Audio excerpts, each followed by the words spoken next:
Welcome to the Dog Classroom. The Dog Classroom podcast. I am your co-host, Anne-Marie. And I'm your co-host, Amelia.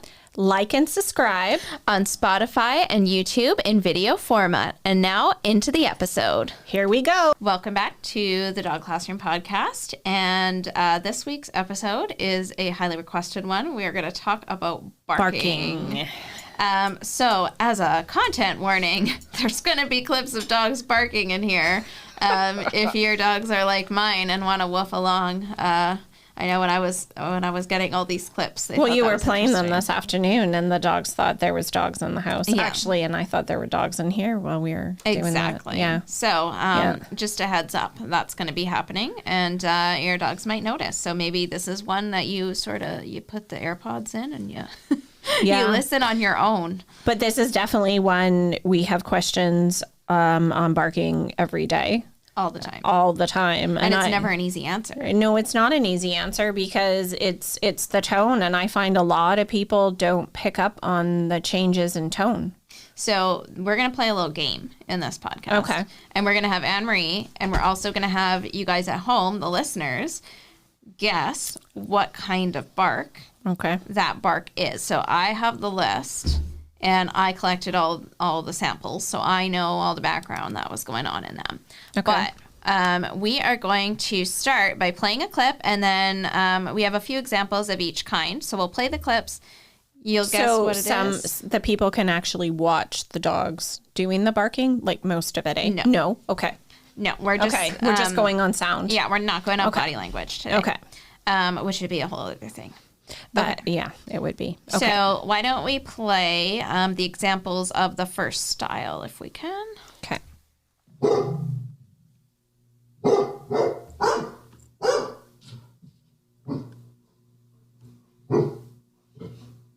And there should be a few examples of the same style of barking, but different breeds, which I think is interesting. Okay, so different tones maybe, eh?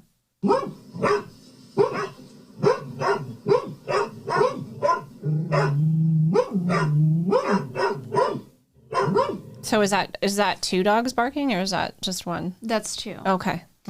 Yeah, the first one also had two different barks in it, but it was kind of hard to pick up. Okay. And there's a slightly different version. Okay. This one's just one dog. Stop.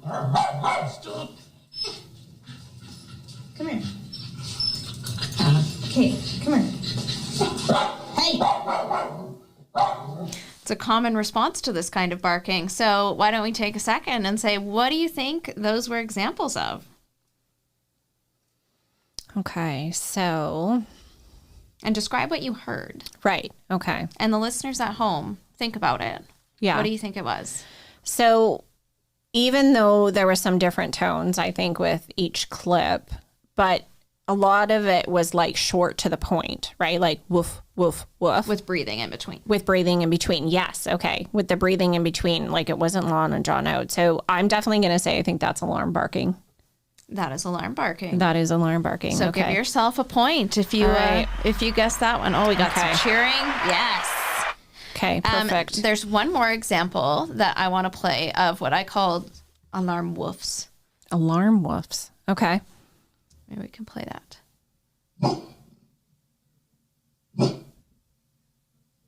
I think it's more chesty. Yeah, he definitely was taking that breath in between, though, and it was just a little deeper. Yeah, it was definitely deeper. Like, that's what I mean by chesty. Instead of the tone of the vocal, it was more deeper, yeah. So it's called alarm barking, or alert barking, or whatever you want to call it. Why don't we talk about it? So when does that happen? So in the experience, I would say happens a lot in my house, is a lot of dogs do it basically to alert. So is there somebody outside the door? Have they heard a car door or a noise outside? Are they reacting to possibly another dog barking? You know, so a lot of time it's they're expressing their concern for it and also like letting the owner know that something is happening. So I find a lot of owners with this type of barking will say, oh, well, they don't know what they're barking at, or they're just barking to bark. But people don't realize that they just heard the car door 3 houses down. Or they smelled the deer in the backyard. Yeah. So then you're getting the alarm barking. What they're doing is actually doing it to get your attention, right? To announce it. They're announcing that something is going on. Yeah. So when people say, how do I get my dog to stop that? So basically, to me, the alarm barking is less intense than the other ones we're going to talk about, because it's announcing something, but to me, they're a little less emotional unless it goes on for a period of time. So I say when you're talking about barking, you're not going to let the dog sit there and bark for 5 minutes. You're going to interrupt it as soon as you can. Right. Within the first 10, 15 seconds, ideally, if you can. Removing the dog from where they're barking at. Is it a window? Is it a door? Or are they honestly just, sitting in the room barking? I like to remove them into another room and give them something else to do. So that's what I would call redirecting a behavior. Yeah, and I think, too, the other nice thing about alert barking or alarm barking is that the thing goes away, right? So you think of, like, the mailman walking up to the house. They bark, bark, bark. Right. And then he goes away. So, like, it does stop, right? It's not necessarily something that you need to worry about if they're barking, right? It just kind of goes away. Where you hope, yeah. But, the tricky thing is some dogs may drag it on a little bit. Yeah. Yeah. So what I do in those situations is I go and I look out the window with them and I say, okay, thank you. Yes. And then, I've let them know I saw it. Thanks. I'm good. And then they've started to learn that thank you is a cue that we don't need to alarm bark at this point. Right. And I think the other thing is we don't realize a lot of times is people will raise their voice and ask the dog to stop and that sort of thing, where a lot of times the dog thinks that the owner is now joined in the alarm barking. We're all excited now. We're all excited. We have owners barking and we have the dogs barking, and it actually continues. So the best thing to do is lower your voice and gently, like you said, either go up and say thank you very much, or you just sort of ask them to leave it in a lower voice and not challenge that sound so that, everybody's bark gets louder and louder, right? So it becomes a symphony. It becomes a symphony for sure. And then there's emotion that starts to happen and then that sort of stuff. So best thing is cut it short, redirect, say thank you very much. They are dogs. They naturally bark, a lot of them chirp and dogs bark, and they have a natural protective behavior. And a lot of people get dogs because they want them to bark or alarm them to things. So, where we train is we don't train them to stop barking. We don't train them not to bark. We ask them, okay, thank you very much. You've said your thing, but we're going to let that go and now come over here. So it's about redirecting the barking, but not totally stopping it. Perfect. Okay. So we'll move on to the next type of barking. Okay.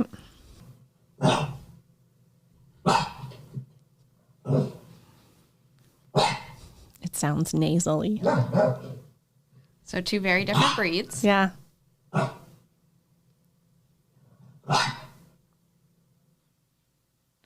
It makes me giggle. I'm able to see the actual video, so... Yeah, so you have a little bit more context than the listeners. I do. I wish I can narrate it. But when you have 2 dogs barking, right, that you get some information, where in the other ones, it was very obvious they were both barking about the same thing. Where in this one, these are 2 different barks. Right, and barking at each other. The conversation. So, what kind of barking would you say that would be? Again, cheating a little bit because I got to see the video, so I saw the body language in with it. But that's why it would be fun one day to sit there and narrate that and see if what we said that they could figure it out. I was joking, like the nasally bark or whatever to me was a bit of obnoxious barking. Obnoxious being, I compare it to like if someone went up to you and sort of kept tapping you on the shoulder, that can be like annoying. Or your kid going, mom, yeah, mom, yeah, over and over. They want your attention. So you said the last one was obnoxious barking, and you said that was kind of like them poking at you. Yeah, definitely, because the tone right? Yeah. Like it wasn't loud and to the point. It was like a little bit, I don't know how you describe it. Well, let's listen to some other examples and then we'll talk about it. See if I can come up with the words here.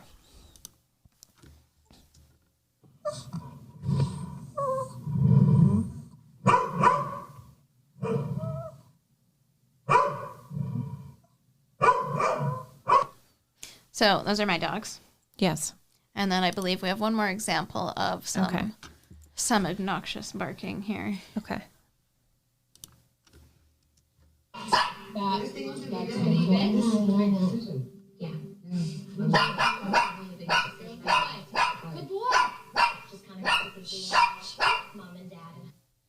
So a little bit of background noise there, but you can still hear the barking. Right, you can, clearly. yeah. So I would say there's not a lot of breathing going on in between those barks. No, but it's not necessarily meshed together. But you know what it definitely is higher pitched. It's higher pitched. It's higher and pitched. It's directed at somebody. Yeah, and the one thing you notice with their head each time, they sort of like, it's more body involved instead of just vocal, right? Like they're dramatic. So. Yeah, exactly. They're definitely being more dramatic. Yes. Definitely being more dramatic, and it's that higher pitched tone.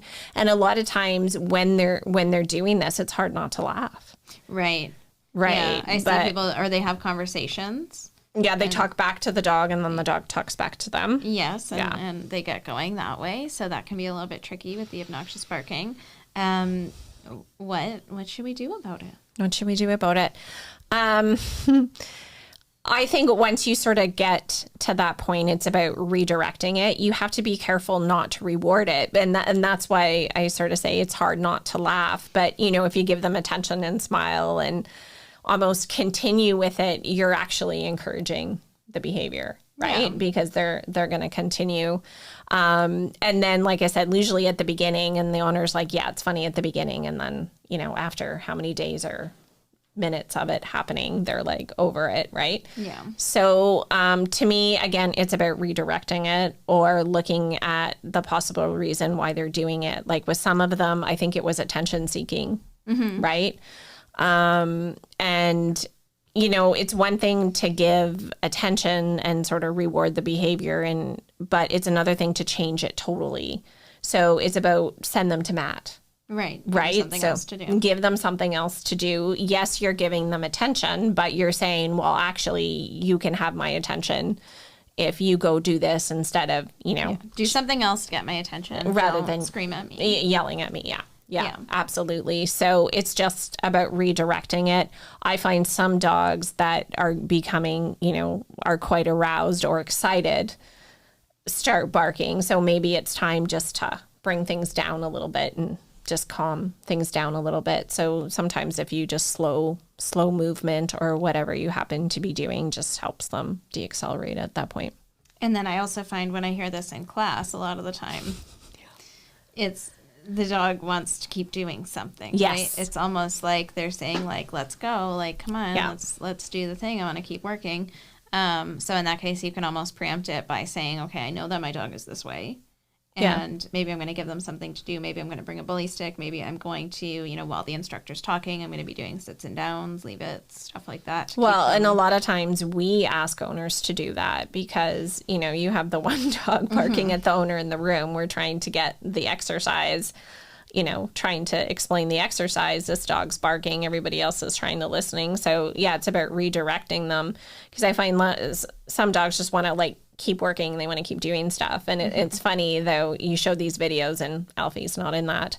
But, you know, I joke with Alfie and I have conversations that he could come to the training space much more often. But the tricky thing with him is he needs to be working, right? Because as soon as you have the food out and you start doing stuff, and as soon as you stop asking him to do something, then he's saying, like, excuse me, you know, I want the food. What do you want me to do? What do you want me to do? You know, and it's just getting, it just gets to be a lot. So definitely can get there. And there's certain times, you know, you can work with him and deaccelerate. And then other times he's just so focused on that food. So you give him something else to do, you put him in a box. Yes.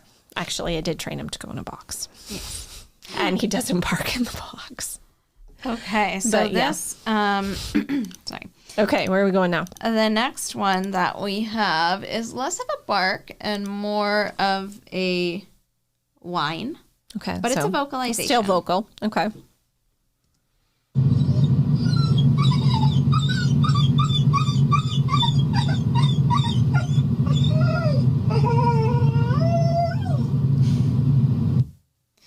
Okay, no video for that one, but yeah, so everybody think about for a second.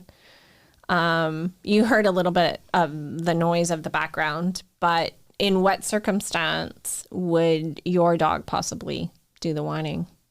yeah, and I'm familiar with that whine.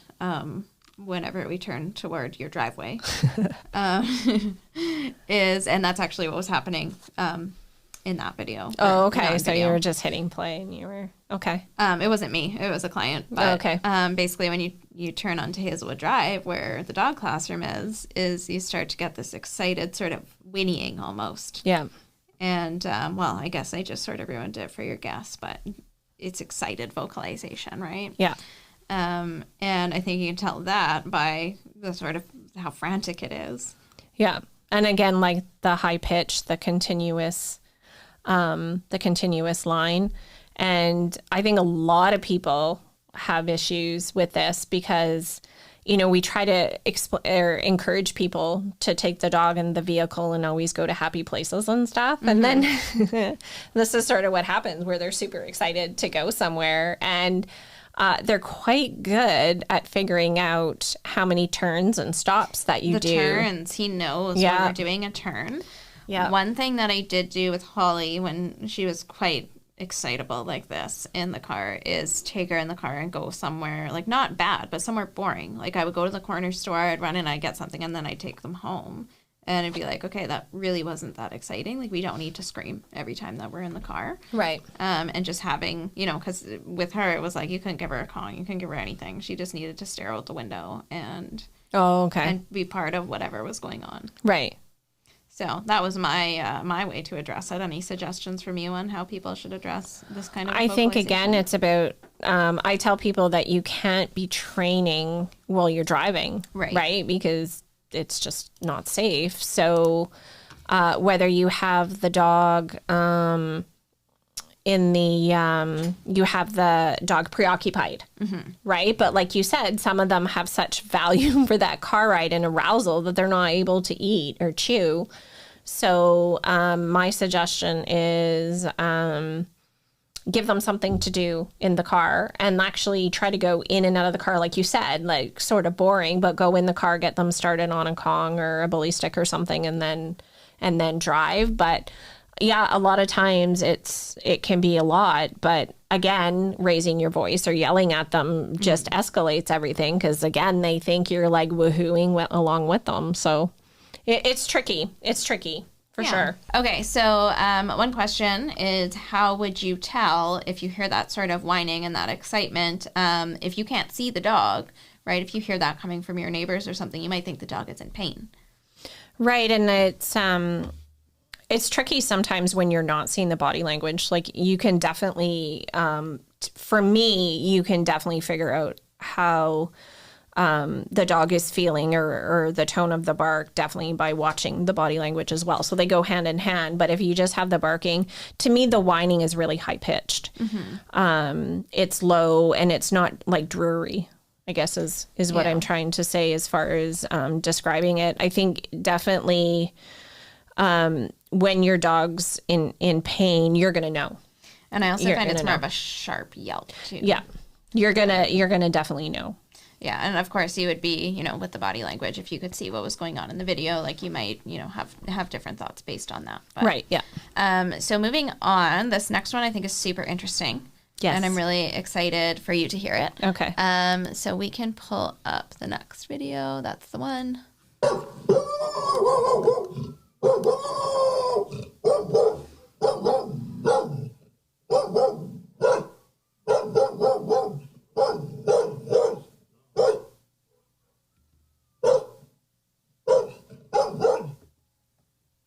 And I think it's really interesting in this video. You can see the little teeth chatter at the end, too. Yes, I did see that. So what are your thoughts on this dog? Yeah, this is what I was talking to you about before. I was trying to demo the barks on my own without the dogs. But you notice that there isn't a breath in between and that it's long and drawn out. That, for me, is reactive fear barking.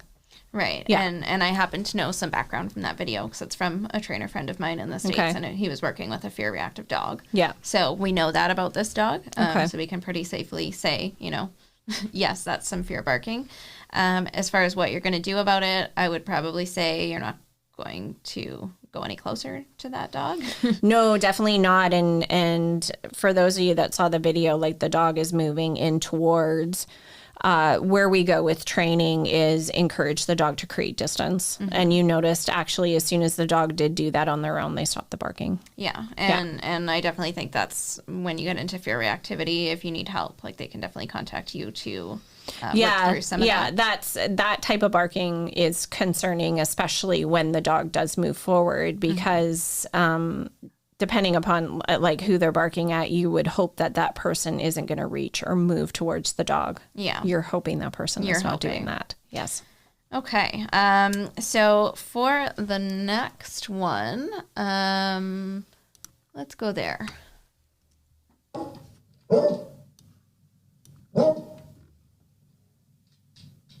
So the fun part would have been if you guys couldn't see the picture and we would say, okay, first of all, what breed is this?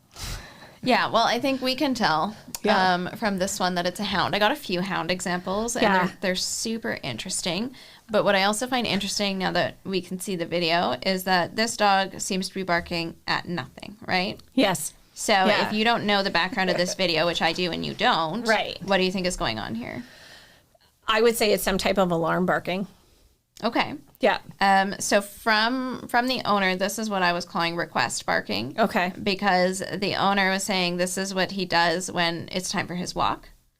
Oh. And I related to that because I have a request barker as well. I thought you were going to say you're a request barker, but okay. Sometimes. All right. But I think sometimes they call it demand barking, but now the polite thing is request because they're asking for something specific. Right. So I know when Stark does this, he'll get under your hand and he'll pull you toward where he wants to go. Oh, okay. I think we have maybe one more example of the request barking. Okay.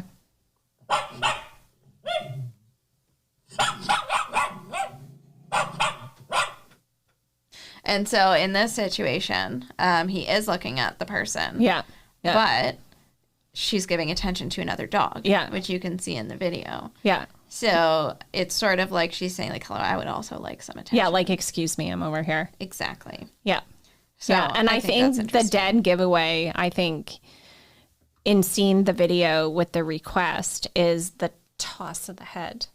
Okay. That's what I really see. And is the toss of that head. The different breeds, too, are quite funny. Because one's a small dog and one is a hound. And it's high-pitched and almost small dogs, yappy, where the hound bark is more of a hound bark.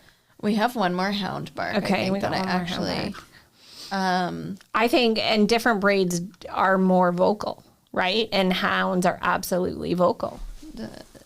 That's the one. Hound, yeah. Just to show the audience, I think it's fun. Oh. This isn't something you hear a lot.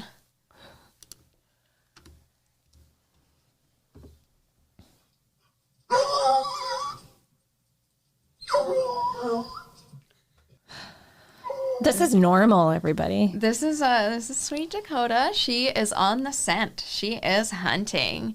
And I just thought that was a really fun example. I wouldn't expect people to guess what that is if they didn't know, but I just thought that the hound is really interesting, and the different breeds doing different barks is something important to take into consideration. Yeah, definitely take into consideration. But I think hand in hand, the body language, like goes the nose was along, down and the environment. Yeah, environment for sure. So it's like, first of all, take a look at the environment the dog is in. Watch the body language and then sort of add the bark to it. And basically is going to say, okay, I would say with any type of barking, it's redirecting. Yeah. Yeah.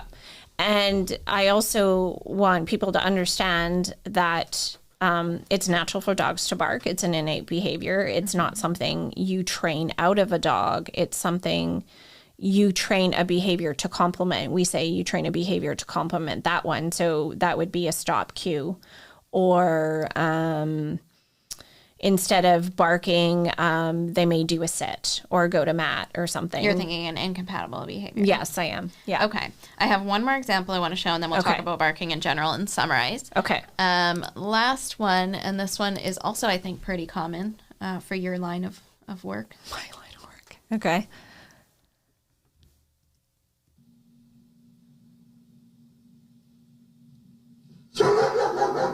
Yeah.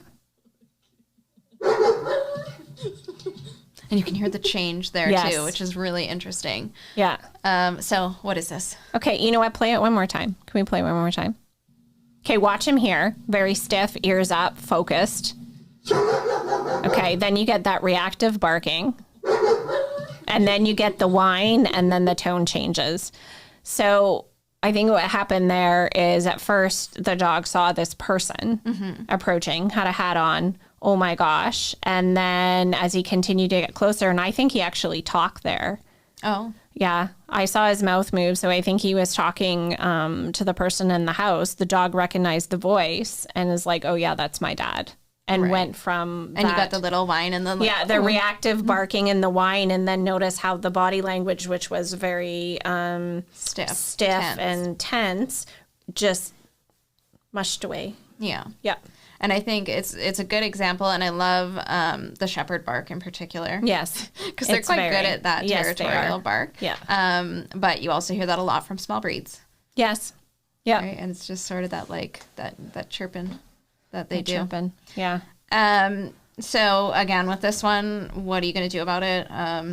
You're going to introduce that dog to, if it wasn't their human, right? You would take the dog out and introduce them to the person slowly. Yeah. Ideally not on their territory. Yeah. Like if the reactive barking kept happening, I would be removing the dog from the window or from the door. Right. The other thing, what I tell people a lot of times is that dogs' vision is not their good sense. It's hearing and the smell. So anytime somebody comes in my house, even like you guys or the kids come in with their hoodies on, I'm like, just talk to the dogs. And right away, it's like they hear the kids talking or the voice before they actually like see who it is. So I think that's extremely important is, to talk to them, and they'll pick up on the voice right away, especially any type of hat, sunglasses, hoodie, anything like that. Because I know as soon as you come in and talk, well, there's not too many people that look like you that come through my door, but I think that's important. But again, it's all about redirecting the dog and letting them know that it's okay. But I think barking overall is, I have a tendency to say that, to summarize a little bit, that dogs aren't vocal. Like, how do you say it? Is I say dogs learn through hand signals, right? So they're visual learners. Okay. Dogs aren't going to necessarily be unnecessarily vocal. Okay. Right? That's a very good way of putting it. I think there's always something. Vocal. Yes. And whenever I get people who say, oh, my dog's barking, how do I stop it? Yeah. I always want to know the cause. I want to know, what are they barking at? But you want to know the situation. I want to know what's going on. Yeah, you want to know the situation. Because they'll go to the pet store and they'll be sold a bark collar and they'll say, yep, throw this on your dog and that'll solve everything. Well, unfortunately, makes it worse. We know that can make it worse because if it's anxiety, right? Things that we didn't have examples of today, which we can totally do a part 2 on barking because there's so many. But anxiety barking, if your dog's home alone and they're howling and you put a shock collar on them or a bark collar, a spray collar, a sonic noise machine, any of those things, you're not stopping the anxiety. You're just having them bottle it up and they got to let that out somehow. Right. And then what they do is now they're even more scared to be alone because this thing happens to them. Or if it's territorial barking and they bark when they see the person, now they associate the person with the discomfort. Yep. Yeah. So that's something that people ask about all the time. And I always just say, it's not just about stopping the barking. It's about why they're doing the barking. You have to address the why before you will have a positive outcome. And I think that's an excellent way to end this podcast. Okay. And also, if you guys want more of this, please let us know, because we do have tons of examples on barking. And I think this is a really good way to just put out some of the things, right? These are some types of barking, and now people can be more aware of it, so they can go, okay, now I understand what kind of barking it is. Right, because we talk about the body language a lot, but not to say we miss the barking, but like you said, it's not, I don't want to say it's not as common, but it's definitely something to be aware of, and ask questions for sure. Yeah. All right. Thanks for tuning in, and we'll see everybody next time. Find us on Spotify, Instagram, Facebook, TikTok. What am I missing? YouTube. YouTube. Oh, Yeah. YouTube.